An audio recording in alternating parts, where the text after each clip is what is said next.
दोस्तों, आज हम देखेंगे कक्षा 10 का एक महत्वपूर्ण टॉपिक है जो हर बार एग्जाम में आता है।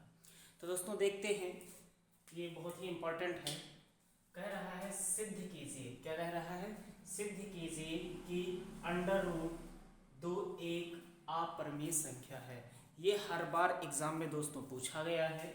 ये कह रहा है कि सिद्ध कीजिए कि अंडर रूट 2 एक अपरिमेय संख्या है। ये आपका 6 नंबर का आता है, या तो 6 में आएगा या तो 2 में आएगा। दोस्तों सबसे ज़्यादा तो आशा है कि ये 6 नंबर में आता है। किस में आता है? 6 नंबर में आता है। तो दोस्तों देखते हैं, ये बहुत ही इम्पोर्टेंट प्रश्न है।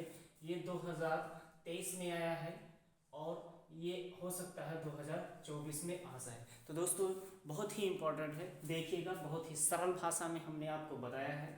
देखते हैं, कह रहा है कि माना एक, ठीक है, माना अंडर रूट एक परिमेय संख्या है। हम मान लेते हैं कि अंडर रूट जो 2 है एक परिमेय संख्या है।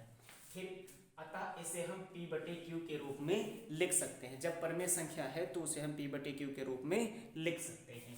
फिर कहता है जहां p और q सहअभाज्य संख्याएं हैं, लेकिन एक शर्त है। कह रहा है जो q का मान होगा वो 0 नहीं होना चाहिए। q का मान क्या नहीं होना चाहिए?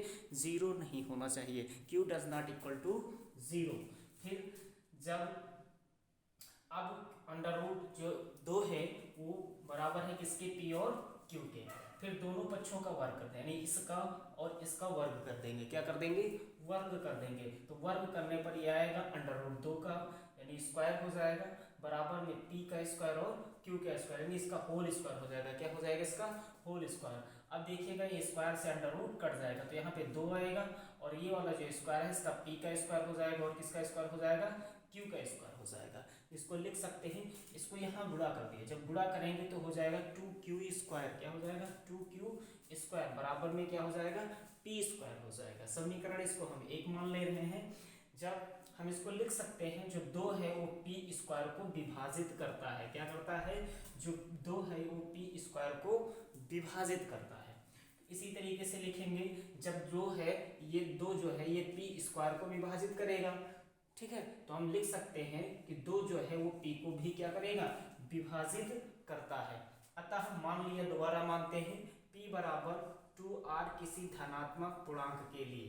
ठीक है, जो 2r है इसको मान लिया किसी धनात्मक पूर्णांक के लिए। इसको लिख सकते हैं p स्क्वायर बराबर 4r स्क्वायर। तो यहाँ पे हो जाएगा, देखिएगा ये 2 से ये 4 जो है भाग करेंगे तो 2 एक कम 2 हो जाएगा, 2 दूनी 4 हो जाएगा। तो बचेगा क्या? q स्क्वायर 2r स्क्वायर बच जाएगा। बचेगा नहीं बचेगा? बचेगा। फिर देखते हैं, यहाँ से जो 2 है वो q स्क्वायर को क्या कर देगा? विभाजित करता है। जब 2 है ये विभाजित करता है किसको? मतलब q स्क्वायर को विभाजित करता है। तो हम लिख सकते हैं इसको 2 जो है वो q को विभाजित करता है। क्या करता है? 2 मतलब q को विभाजित करता है। अब देखिएगा, इसको हम समीकरण 2 मान लीजिए। अब समीकरण 1 यानी समीकरण क्या है? समीकरण 1 और समीकरण 2 जो है इससे स्पष्ट होता है कि 2 जो है वो p को और q को विभाजित करता है। ठीक है, विभाजित करता है। अतः जो हमारी एक कल्पना है, जो हमने माना था कि अंडर रूट, ठीक है, 2 जो है एक परिमेय संख्या है। ठीक है, हमने मान लिया था। तो ये हमारी कल्पना क्या है? गलत है।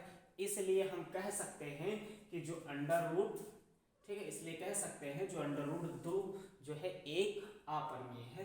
Has proved. तो दोस्तों ये पेपर में आता भी है, आप इसका रिवीजन कर लीजिएगा। ये मोस्ट इंपॉर्टेंट क्वेश्चन है। Thank you.